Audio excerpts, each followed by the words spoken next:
They awoke the humans and found gods of war. They thought humans were weak. They thought Earth was fragile. But when the galaxy pushed too far, they discovered the truth. Humanity are the dormant gods of war, the sleeping giants.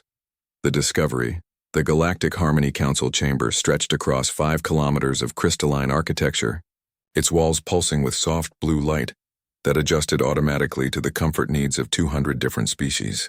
Ambassador Kira Thorne sat in the human delegation section, her simple gray uniform a stark contrast to the elaborate ceremonial garments worn by representatives from older civilizations. At 35, she was young for a galactic diplomat, but Earth's recent admission to the Council meant they had to work with whoever they had.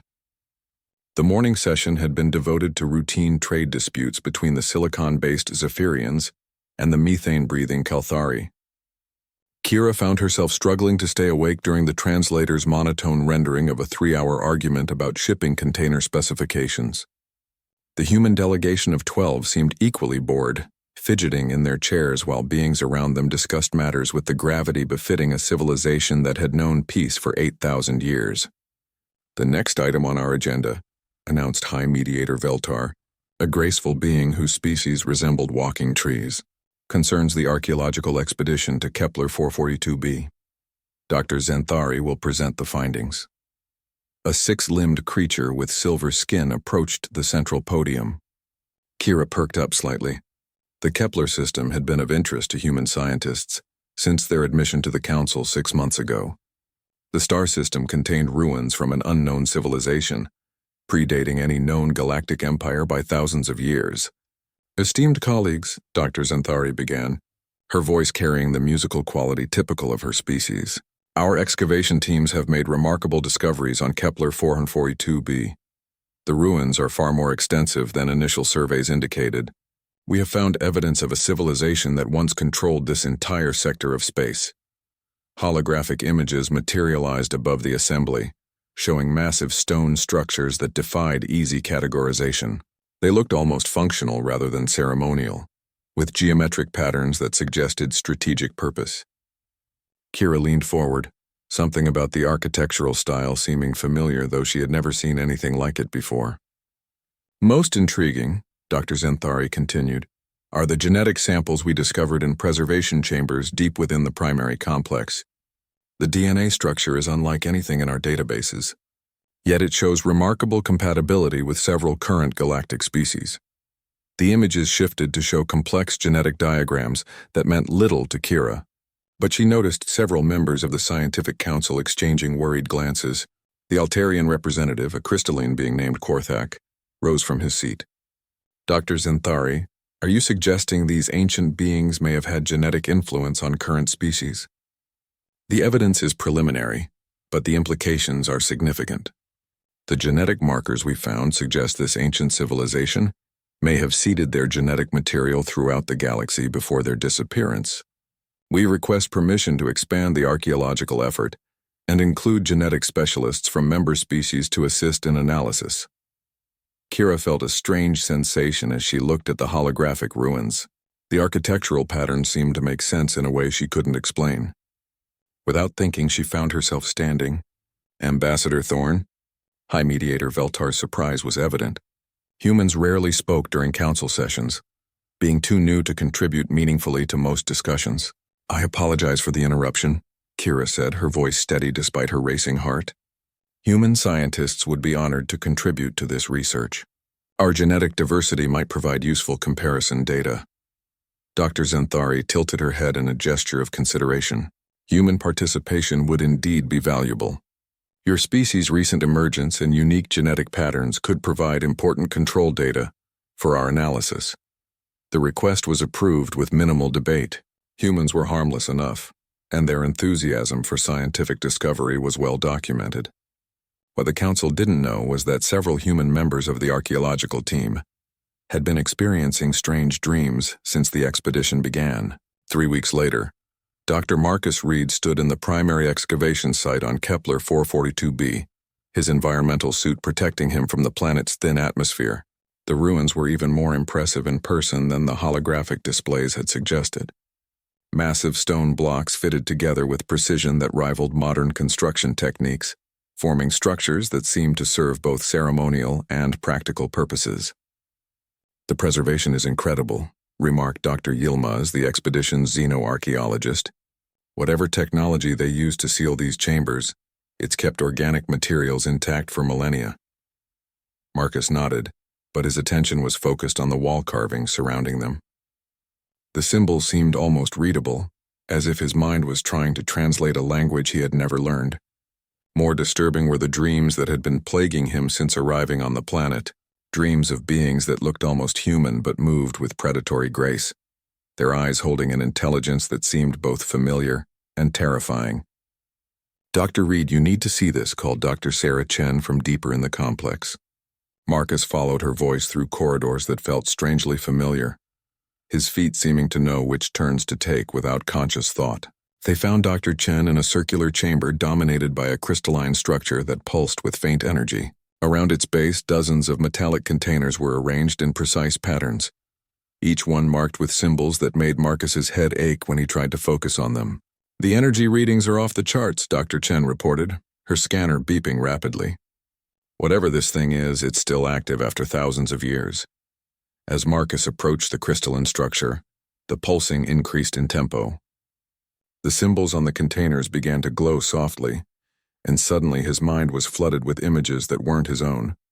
Battles among the stars, tactical formations involving thousands of ships, strategic planning that encompassed entire sectors of space, and through it all, beings that looked remarkably like humans, but with an aura of controlled violence that was both attractive and terrifying. "Marcus." Dr. Chen's voice seemed to come from far away. "Marcus, are you all right?" He blinked, finding himself on his knees before the crystal structure. Around the chamber, other human team members were experiencing similar reactions. Dr. Williams was staring at the wall carvings with tears streaming down her face. Lieutenant Torres, their military escort, had his hand on his sidearm and was scanning the empty chamber as if expecting an attack. "I'm fine," Marcus said, though he wasn't sure that was true. Just felt dizzy for a moment. But he wasn't fine. None of them were. Something had awakened in that chamber. Something that had been sleeping in their genetic code for generations. As they made their way back to the surface, Marcus couldn't shake the feeling that they had crossed a threshold from which there would be no return. The next few days brought a flood of discoveries that sent shockwaves through the galactic scientific community. The crystalline structure was identified as a genetic memory storage device, capable of encoding complex information directly into DNA. The containers held genetic samples from the ancient civilization, along with what appeared to be detailed records of their society, technology, and most disturbingly, their military doctrine. Dr. Zenthari presented her preliminary findings to an emergency session of the Scientific Council. The civilization we're calling the predecessors appears to have been a warrior culture of unprecedented sophistication. Their military technology and tactics were centuries ahead of anything we've encountered. More concerning is the evidence that they deliberately seeded their genetic legacy throughout the galaxy. High Mediator Veltar's bark-like skin rustled with concern. "Are you suggesting they intended for their descendants to inherit their martial abilities?" The evidence suggests exactly that. The genetic memory device contains what can only be described as a complete military education. Tactical knowledge, strategic thinking, combat techniques all encoded in a way that could be passed down through generations. In the human section, Ambassador Kira Thorne felt a chill run down her spine. The strange dreams that had begun after the first expedition reports were becoming more frequent and more vivid. Dreams of commanding fleets in battles that spanned star systems. Dreams of tactical planning that somehow made perfect sense despite being completely outside her experience. Which species show genetic compatibility with these predecessor samples? Asked Korthak. Dr. Zenthari hesitated before answering. Preliminary analysis suggests several species carry predecessor markers, but one species shows almost complete genetic compatibility. The chamber fell silent as representatives turned to look at the human delegation. Kira felt hundreds of alien eyes focusing on her small group, and for the first time since joining the council, she sensed fear in their gazes. "The humans," Dr. Zenthari confirmed. "Based on genetic analysis, humans appear to be the primary inheritors of the predecessor legacy. The compatibility is so complete that the genetic memory device activates in their presence. The implications hit the chamber like a shockwave. Humans weren't just another young species stumbling into galactic civilization. They were the descendants of beings who had once conquered half the known galaxy through superior military might. The peaceful farmers and explorers who had seemed so harmless were carrying the genetic memories of the galaxy's most formidable warriors. Ambassador Kira Thorne stood slowly, feeling the weight of 200 species' attention. In her mind, tactical assessments were already forming, evaluating the political and strategic implications of this revelation. Knowledge she had never learned was rising to the surface of her consciousness, showing her patterns and possibilities that her diplomatic training had never covered. "Honored members of the Council," she began, her voice carrying a new authority that made several representatives shift uncomfortably in their seats. "Humanity requests permission to conduct a full investigation of our genetic heritage. We believe it's important for all species to understand what we may be capable of." The vote was unanimous, but for the first time in 8,000 years, it was motivated by fear rather than scientific curiosity. The predecessors were waking up and no one knew what that would mean for galactic peace. As the session adjourned, Kira remained in her seat, processing the flood of tactical knowledge that was suddenly available to her consciousness. Around the chamber, she could see potential defensive positions, strategic choke points, and lines of attack that had nothing to do with diplomacy and everything to do with war. The sleeping giants were beginning to stir, and the galaxy would never be the same. The awakening 6 months after the Kepler 442b discovery, the galaxy faced its first existential threat in 8 millennia. The Void Hunters had emerged from the dark space between galaxies, their biomechanical ships immune to conventional weapons and hungry for the organic matter that sustained galactic civilization. Captain Elena Vasquez stood on the bridge of the UES Defiance, humanity's newest exploration vessel, watching long-range sensors track the approaching alien fleet. 3 weeks ago, she had been a simple patrol captain assigned to monitor shipping lanes near the Outer Rim. Today, she found herself commanding tactical knowledge that seemed to flow from somewhere deep in her genetic memory. "Captain, we're receiving distress signals from the Altarian colony at Kepler 186, reported Lieutenant Jackson from the communications station. His voice carried the same strange authority that had been appearing in human military personnel across the galaxy. "The Void Hunter advanced scouts have reached their system." Elena studied the tactical display, her mind automatically calculating attack vectors and defensive positions. The knowledge came to her as naturally as breathing, though she had never received training in fleet-level strategy. Around the bridge, her crew worked with an efficiency that should have taken years to develop. "Set course for Kepler 186, maximum velocity," she ordered. "Signal the Altarian Defense Force that help is coming." In the depths of space, the Void Hunter fleet moved like a living organism. Their ships were grown rather than built, each vessel a hybrid of organic tissue and crystalline technology that absorbed energy weapons and converted them into fuel for further growth. They had consumed 17 civilizations in the void between galaxies, and their hunger was endless. The Altarian homeworld of Christos was a marvel of peaceful engineering. Floating cities connected by bridges of living crystal, populated by beings who had not known warfare for 6,000 years. Their defense force consisted of patrol vessels designed to prevent accidents and monitor space traffic, not fight interstellar wars. Commander Zilthara of the Altarian Defense Force watched her screens in growing horror as the Void Hunter scouts approached her world. Her 12 patrol vessels were arranged in what their outdated tactical manuals called a defensive formation. But she knew it would be useless against an enemy that had already destroyed 3 council worlds. "All stations, this is Commander Zilthara," she transmitted to her small fleet. "We hold position until civilian evacuation is complete. Remember, we are the shield between our people and extinction." The first engagement lasted exactly 17 minutes. The Altarian energy weapons barely scratched the Void Hunter bioships, while return fire dissolved their hulls with devastating efficiency. 11 of the 12 Altarian vessels were destroyed in the opening exchange, and Commander Zilthara found herself alone against an enemy that seemed unstoppable. Just as the Void Hunters prepared to descend on Christos, space rippled with hyperspace emergent signatures.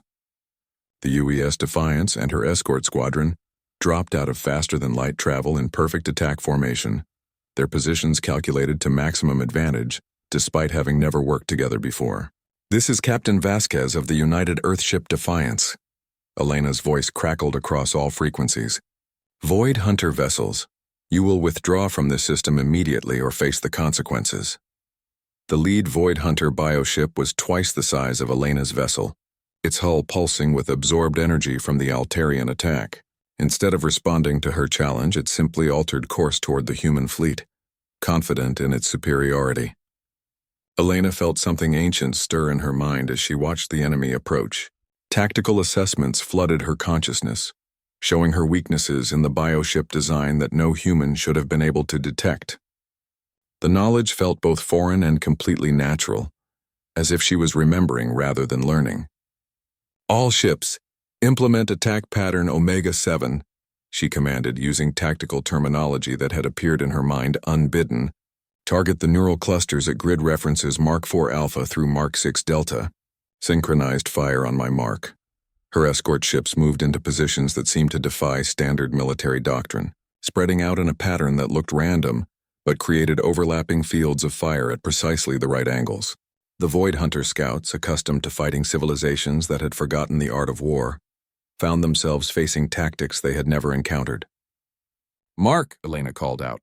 12 human vessels fired simultaneously, their weapons targeting specific points on the bioships that somehow looked vulnerable to Elena's awakened tactical sense. Instead of absorbing the energy as they had with Altarian weapons, the Void Hunter vessels shuddered under impacts that struck at their biological control systems.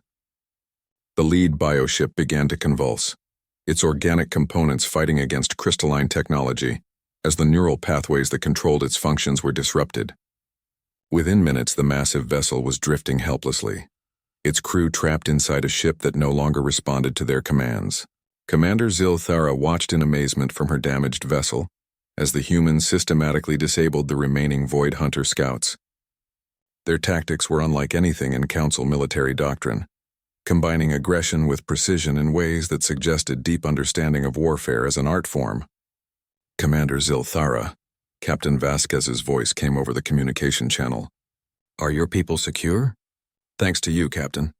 But I don't understand how you knew where to target their ships. Our weapons had no effect on those same areas." Elena hesitated before responding. The truth was that she didn't understand it herself. The tactical knowledge had simply been there when she needed it, rising from some deep part of her mind that felt both ancient and completely natural. "We got lucky," she said finally. "What's the status of your evacuation?"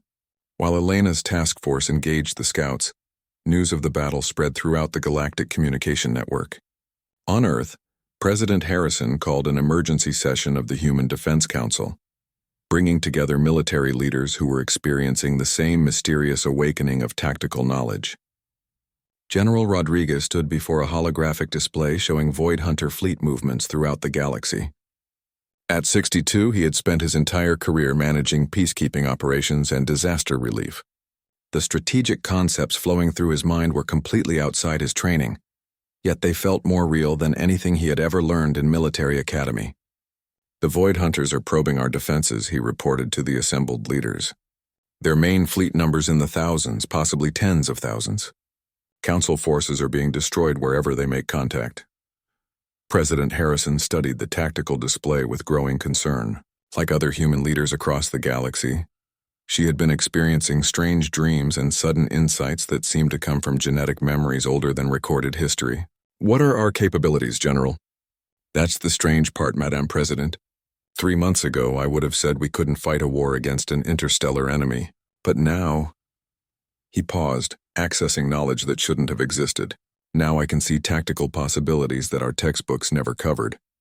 It's as if we're remembering rather than learning."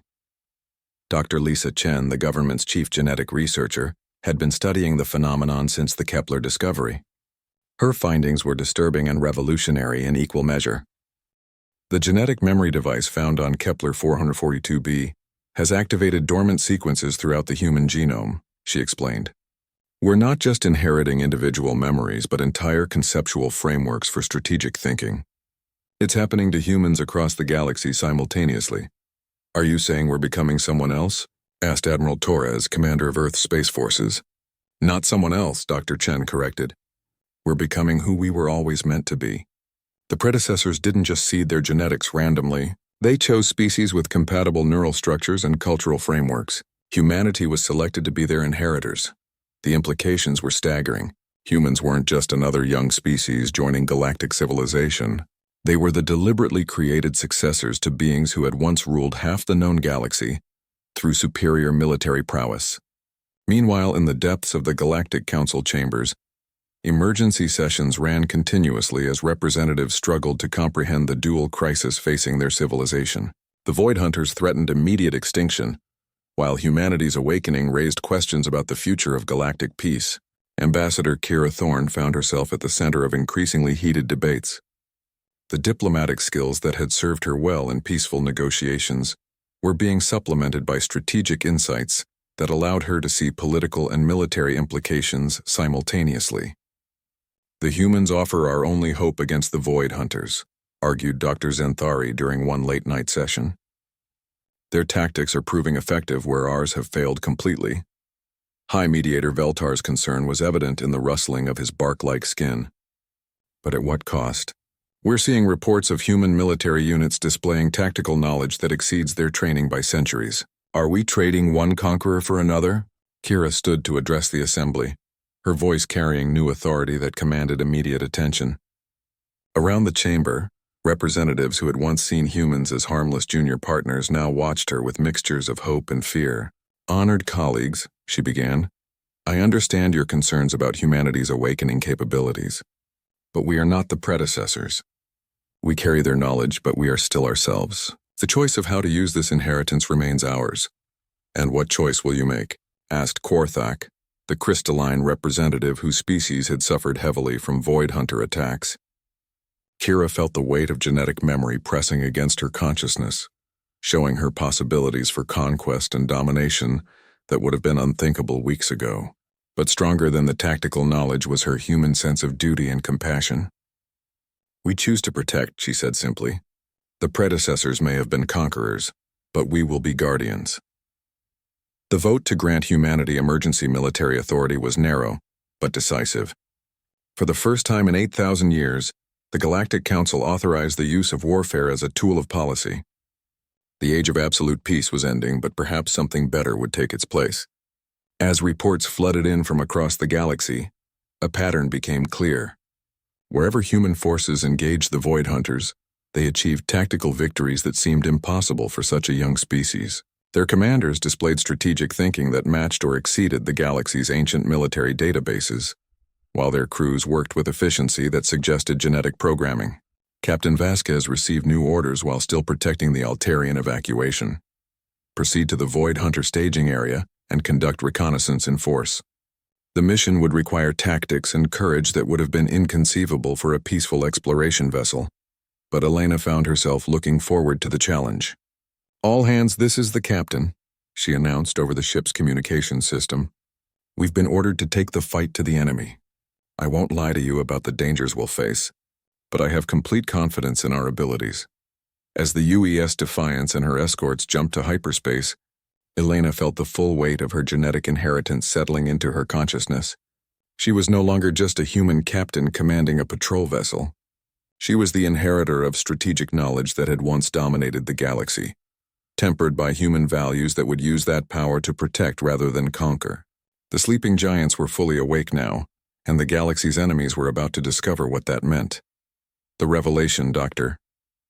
Marcus Reed stood in the deepest chamber of the Kepler 442b ruins, surrounded by holographic displays that painted the walls with images of galactic conquest spanning millennia. The crystalline memory device hummed with increased energy as more humans arrived on the archaeological site, each one triggering deeper layers of stored knowledge. 3 months had passed since Captain Vasquez's first victory against the Void Hunters. During that time, human forces had achieved tactical successes that defied explanation, while reports flooded in from across human space about civilians experiencing military knowledge that seemed to appear from nowhere. The phenomenon was accelerating, and Dr. Reed was determined to understand why. The neural pathways are extraordinary, reported Dr. Sarah Chen, her scanner detecting quantum-level patterns in the crystalline structure. This isn't just genetic memory storage. It's a complete consciousness transfer system designed to activate under specific stress conditions. Lieutenant Torres, their military escort, had been studying the tactical displays with growing unease. The formations shown in the ancient holograms matched strategies that human commanders were using instinctively against the Void Hunters, tactics that had never been recorded in any human military manual.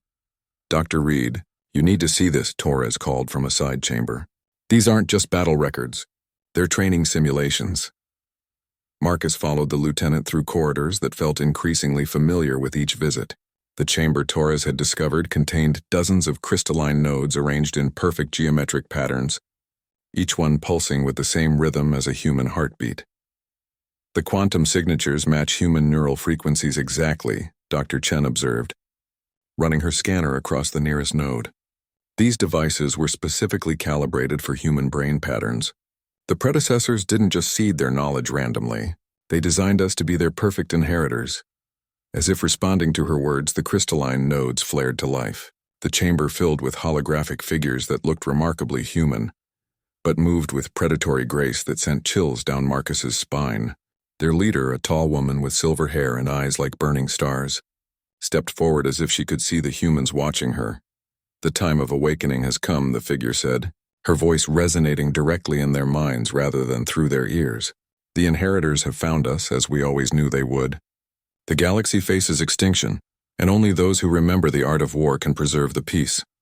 The hologram gestured, and new displays appeared around the chamber.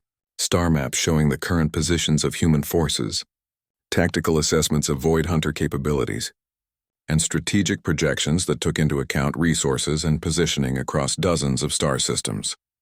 "I am War Leader Kalara Thane, final commander of the predecessor empire," the figure continued.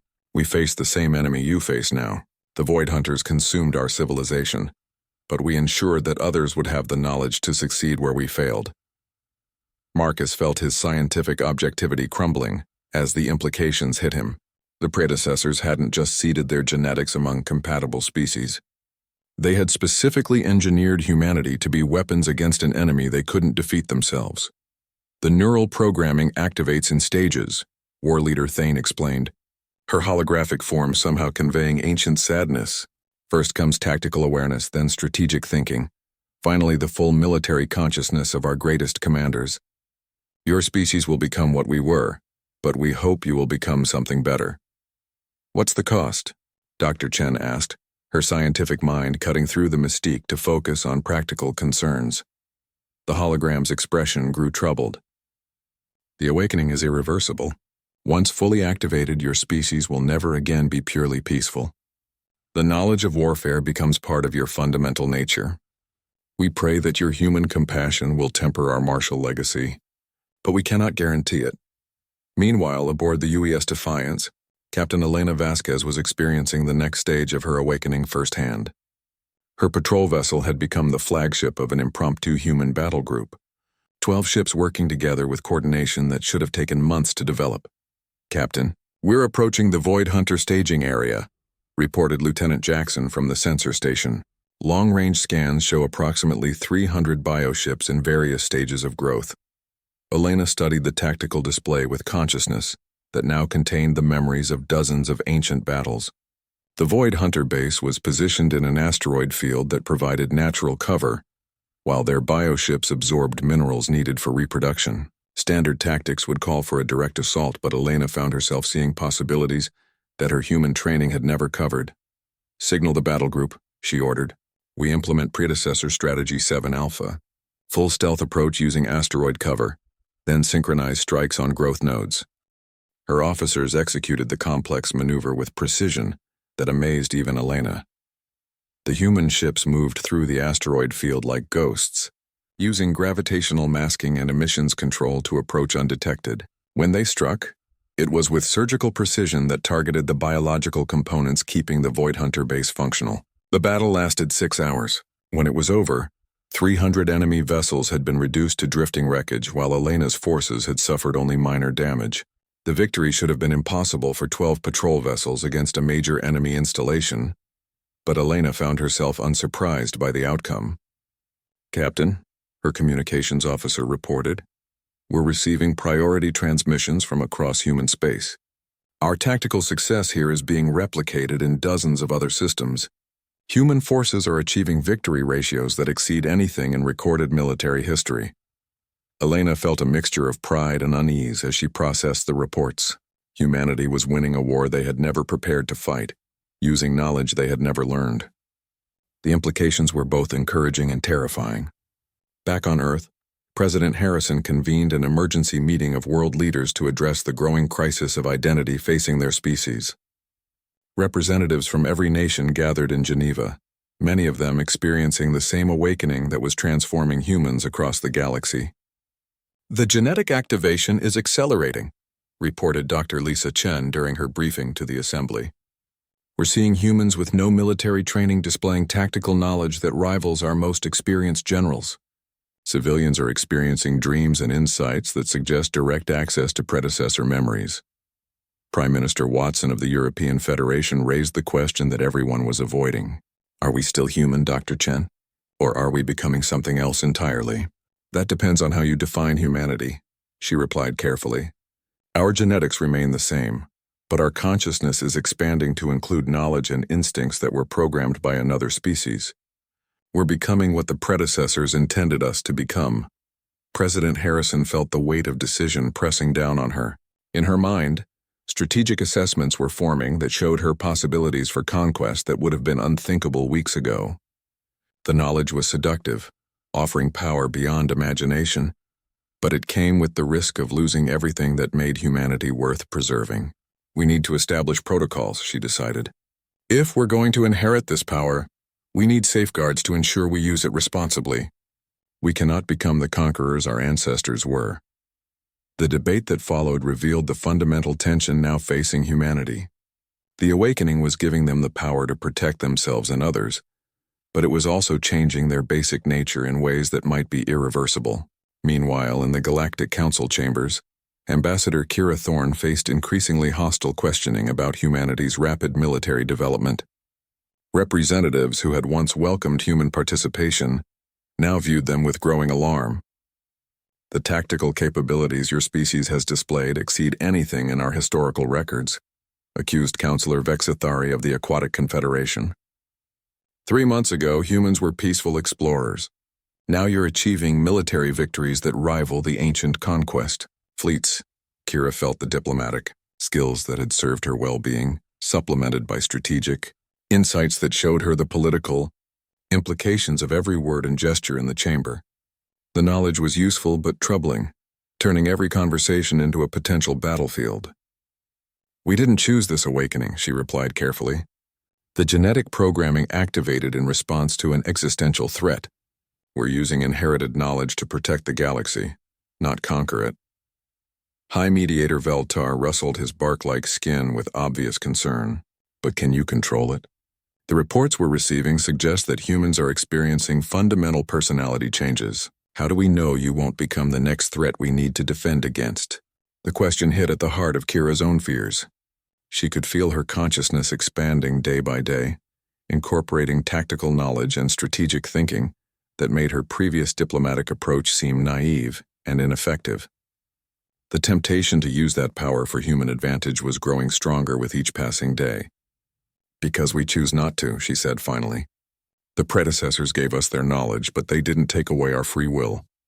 We remain human at our core, and humans choose to protect rather than dominate. Dr. Zenthari, who had been studying the phenomenon since its discovery, presented new findings that shocked the assembly. The genetic activation isn't limited to humans. We're seeing similar awakening patterns in 17 other species throughout the galaxy. The predecessors seeded their legacy more widely than we initially understood. The revelation transformed the discussion from concern about human militarization to recognition of a galaxy-wide transformation. If multiple species were awakening inherited warrior capabilities, the balance of galactic power was about to shift dramatically. Quarthak, whose crystalline species had begun experiencing their own form of awakening, spoke with new authority. Perhaps this is what the predecessors intended. Not one species dominating others, but multiple species working together with combined tactical knowledge to face threats that no single civilization could handle alone. As if summoned by his words, emergency alerts began flooding the council chamber. Long-range sensors were detecting massive Void Hunter fleet movements throughout the galaxy. The main enemy force, estimated at over 10,000 bioships, was beginning coordinated assaults on major population centers. Ambassador Thorne felt ancient tactical knowledge rising in her mind as she processed the threat data. The enemy was no longer probing defenses but launching total war against galactic civilization. The time for half-measures and political debates had ended. "Honored representatives," she said, her voice carrying authority that commanded immediate attention throughout the chamber. "The Void Hunters have made their choice.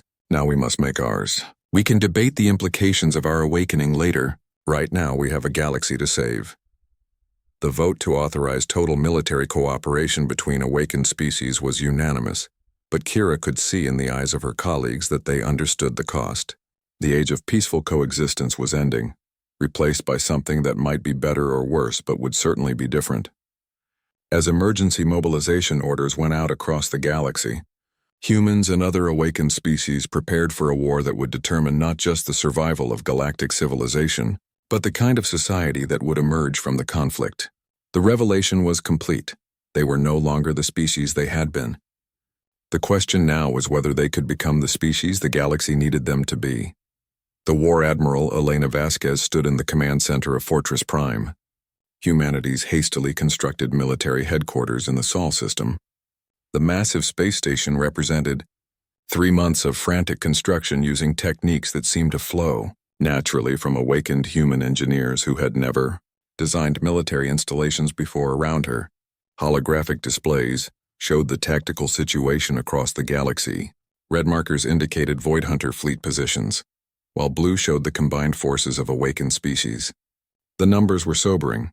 Nearly 50,000 Void Hunter bioships against 12,000 vessels from species that had rediscovered the art of warfare.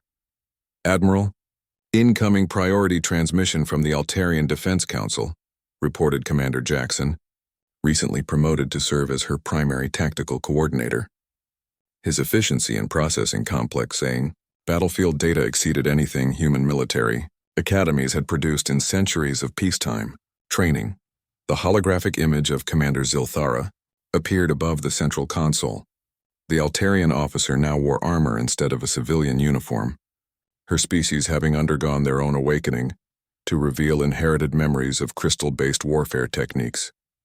"Admiral Vasquez, our combined fleets are in position around the Kepler Nebula," she reported. "The Void Hunters are massing for what appears to be their final assault on the core worlds. Intelligence suggests they're preparing to deploy something called a World Eater." Elena felt her inherited tactical knowledge analyzing the implications. World Eaters were massive bioconstructs capable of consuming entire planets to fuel rapid fleet reproduction. If the Void Hunters completed one in the resource-rich nebula, they could triple their numbers within weeks. "Time frame for completion?" she asked, her mind already calculating deployment options for their outnumbered forces. "Crystalline analysis suggests 6 days, possibly less," Zilthara replied. "Admiral, I know human tactical doctrine emphasizes aggressive offense, but the numbers are against us. Perhaps we should consider withdrawal to more defensible positions." Elena studied the strategic display, her consciousness now containing the memories of hundreds of ancient battles. The inherited knowledge showed her patterns and possibilities that her original training had never covered, but it came with a price. She could feel her human compassion being slowly overwhelmed by cold tactical logic that calculated acceptable losses with mechanical precision. "Negative, Commander. We engage them in the nebula. Signal all fleet commanders. Operation Final Dawn is authorized." As Zilthara's image faded, Elena turned to address her senior staff. The humans around her had all undergone the same transformation, their personalities shaped by genetic memories that made them increasingly efficient at the art of warfare, while slowly eroding the peaceful nature that had defined their species. "Ladies and gentlemen, we're going to attempt something that military doctrine says is impossible," she began. "We're going to defeat an enemy that outnumbers us 4-to-1 using tactics that have never been tested in actual combat."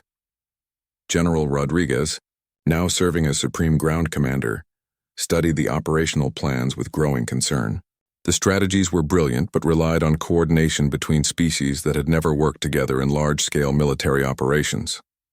Admiral, the human component of this operation requires us to deploy ground forces directly onto Void Hunter bioships while they're still alive and growing. The casualty projections are, he hesitated, accessing inherited knowledge that calculated human lives with the same detachment used for ammunition expenditures. Acceptable given the strategic objectives, Elena finished, her voice carrying the cold authority of awakened predecessor consciousness. General, we're not fighting for territory or resources. We're fighting for the survival of organic life in this galaxy. Any price is acceptable to achieve that goal. The transformation in her voice made everyone in the command center pause. The compassionate exploration captain they had known was being replaced by something that thought like an ancient war leader, calculating victory in terms of acceptable sacrifices rather than preserving individual lives. Meanwhile, on the research vessel Discovery, Dr. Marcus Reed was experiencing the final stages of his own awakening. The archaeological site on Kepler 442b had become a pilgrimage destination for humans seeking to understand their transformation. But what they found there was both enlightening and terrifying. The neural integration is reaching critical mass, Dr. Sarah Chen reported from her analysis of the crystalline memory device. Humans who undergo full awakening here are displaying tactical knowledge that exceeds even ancient predecessor records. But they're also losing essential aspects of their original personality. Marcus stood before the central crystal, feeling the last barriers in his mind dissolving. The knowledge flooding his consciousness was incredible. Tactical theories that could revolutionize warfare, strategic insights that revealed the hidden patterns of galactic politics, technical specifications for weapons that could crack planets like eggs. But with the knowledge came something else. A coldness that looked at other beings as resources to be deployed rather than lives to be preserved.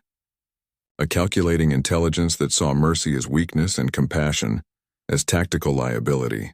Dr. Chen, he said, his voice now carrying the same authority that was appearing in humans across the galaxy. Initiate Protocol 7. All research data is to be transmitted to military command immediately. Marcus, that's classified civilian research. We can't just hand over archaeological discoveries to the military.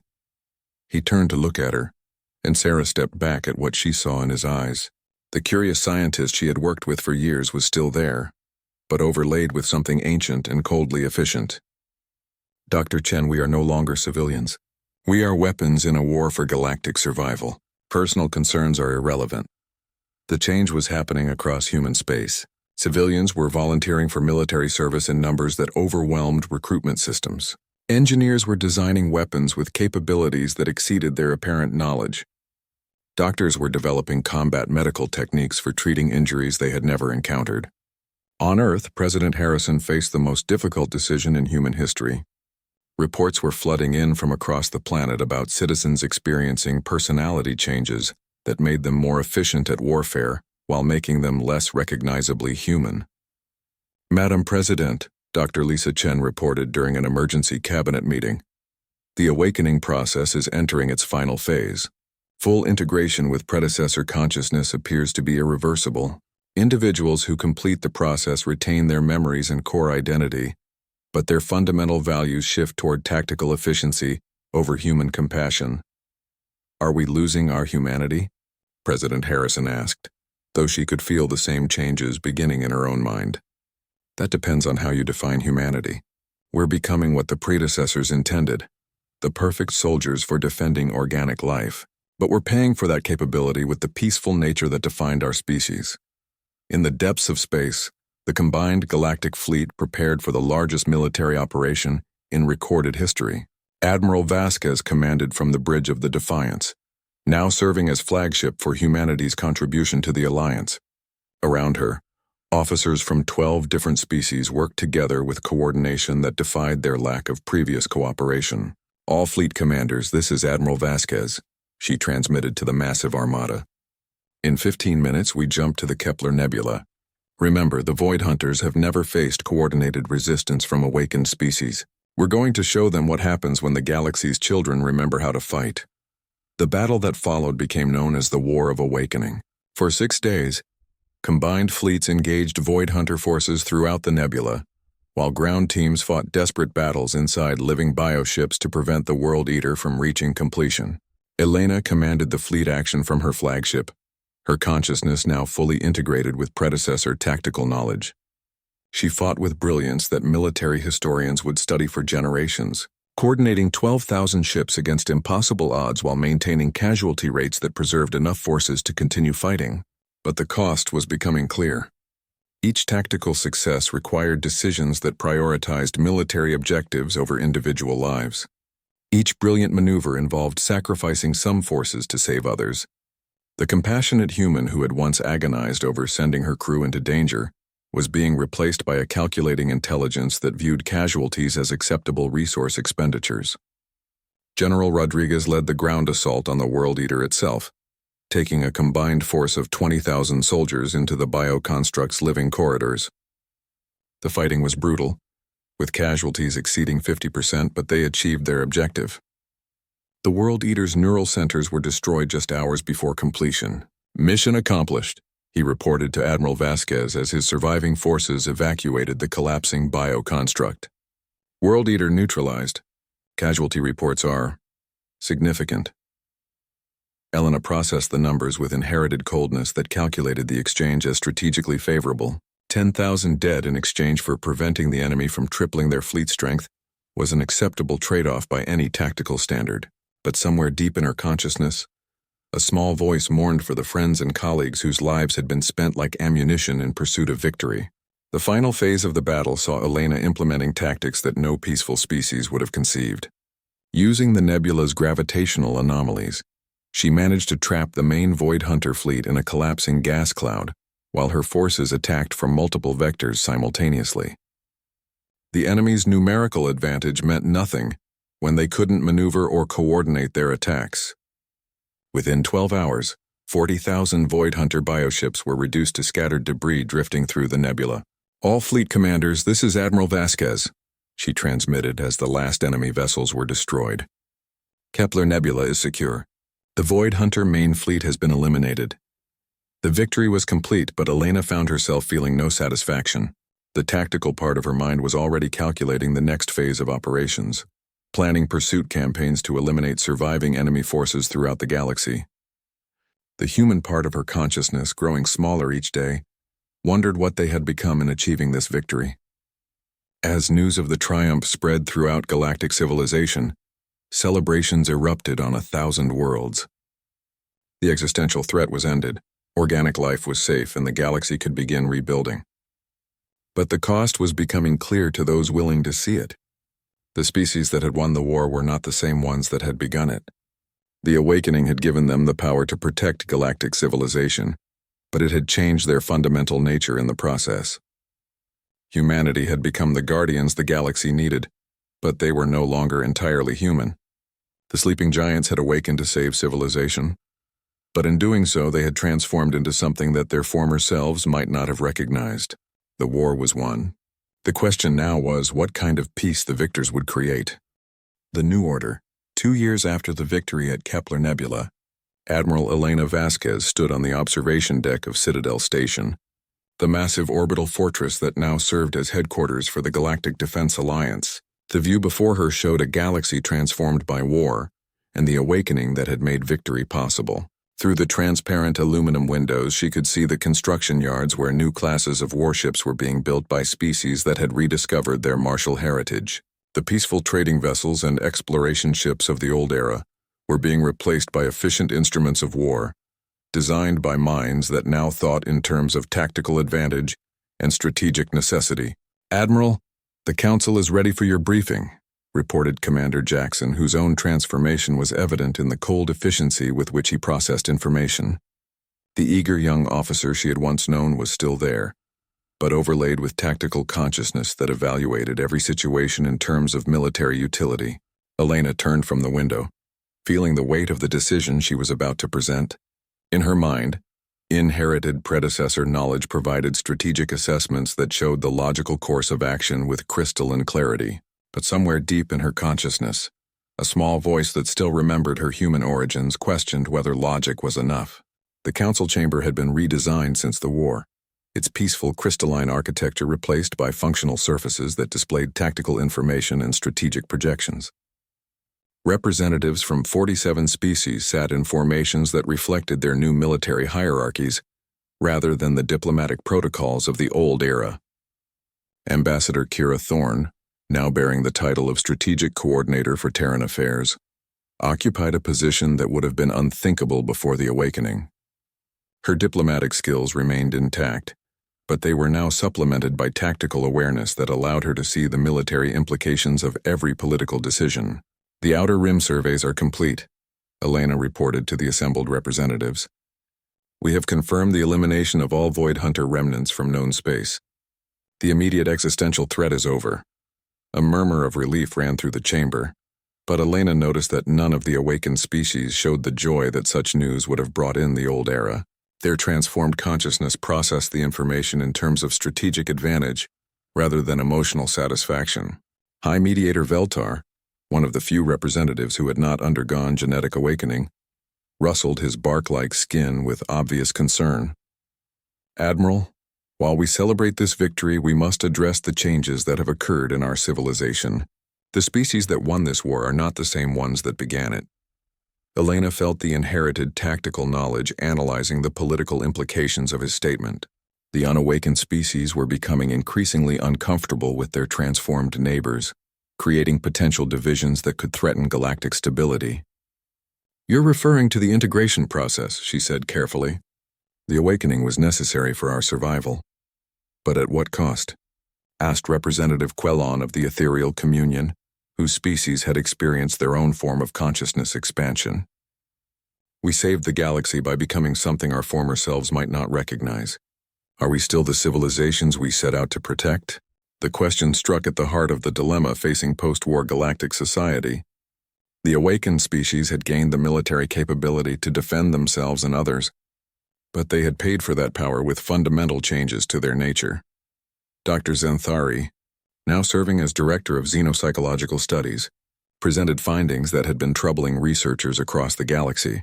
"Our analysis shows that awakened individuals retain their core memories and relationships, but their decision-making processes have been fundamentally altered. They prioritize collective security over individual rights, strategic efficiency over personal comfort, and long-term survival over short-term happiness." Elena knew the assessment was accurate because she could feel it in herself. The compassionate captain who had once agonized over risking her crew's safety had been replaced by someone who calculated acceptable losses with the same detachment she used for fuel consumption rates. "The changes aren't necessarily negative," argued Commander Zilthera, whose Altarian forces had proven crucial in several post-war peacekeeping operations. "Awakened species are showing unprecedented cooperation in addressing galactic challenges. Crime rates have dropped dramatically in systems under our protection. Resource disputes that once took years to resolve are being settled efficiently through tactical mediation." "Because you're enforcing solutions rather than negotiating them," Veltar replied. "The efficiency you cite comes from applying military thinking to civilian problems. You're creating order through strength rather than consensus."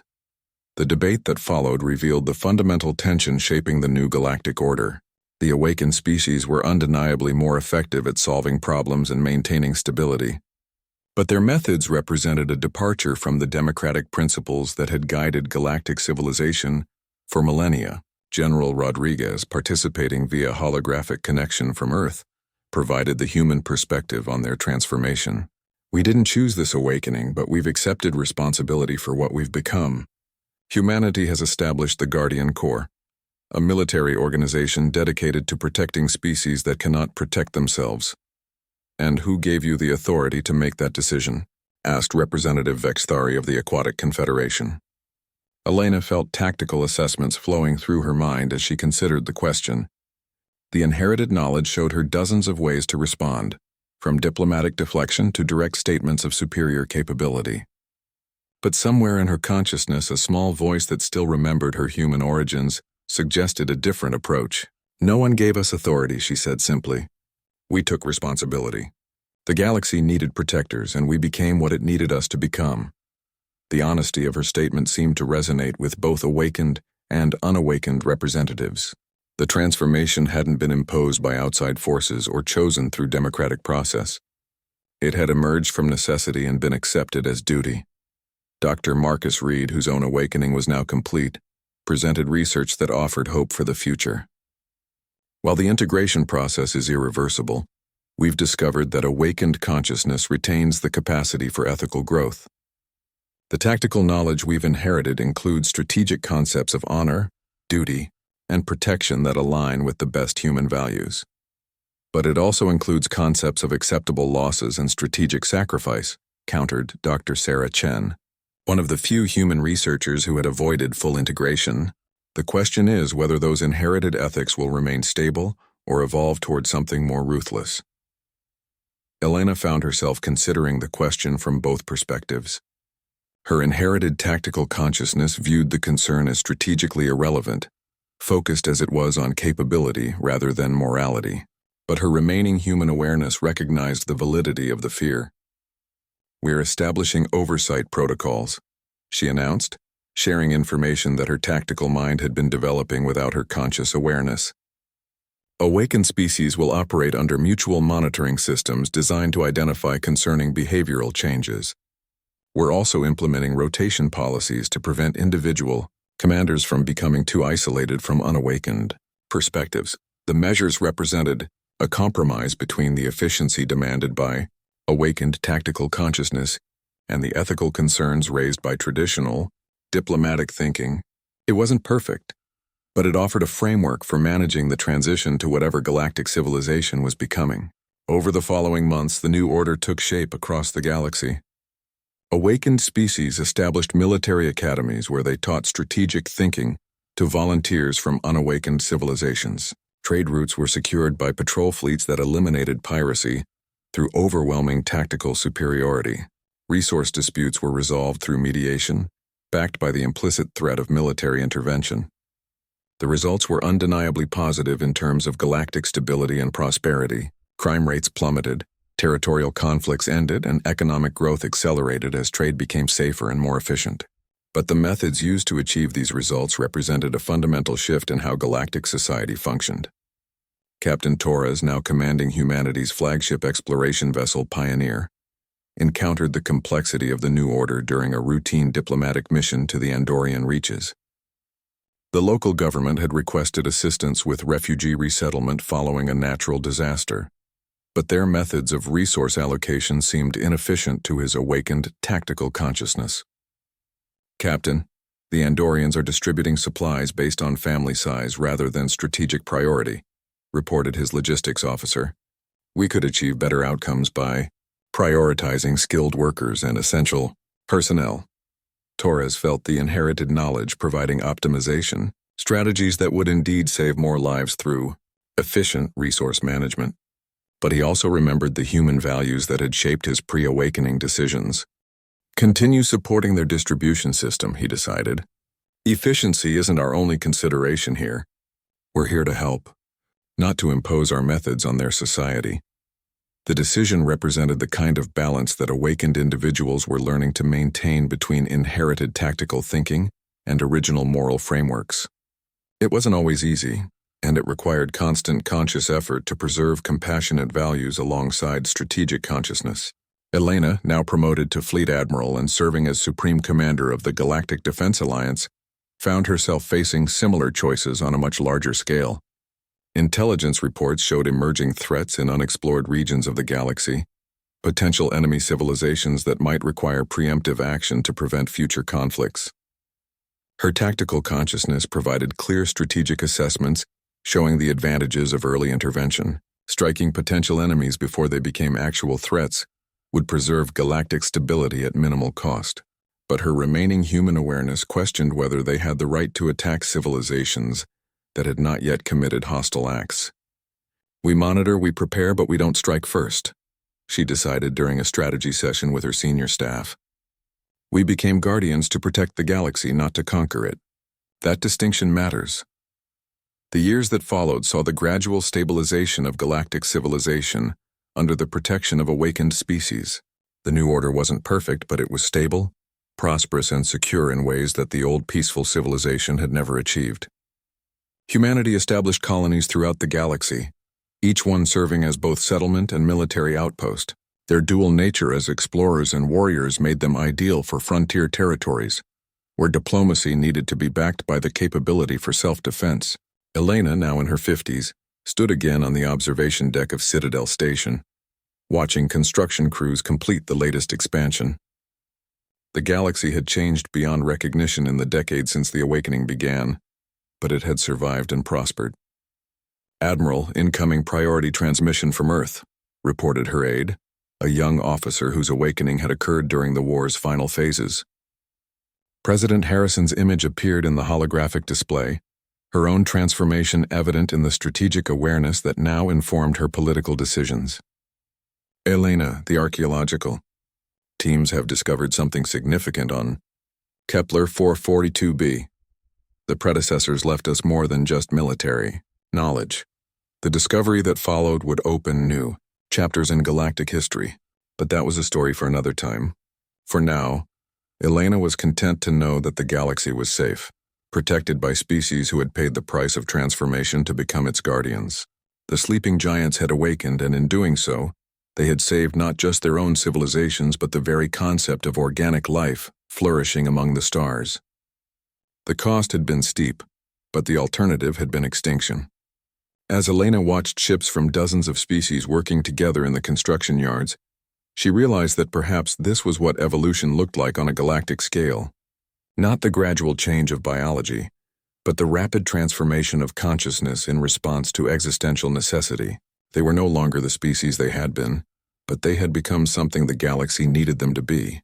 The sleeping giants were awake, and they stood guard over a cosmos that could finally rest secure in the knowledge that its children had learned to protect themselves and each other.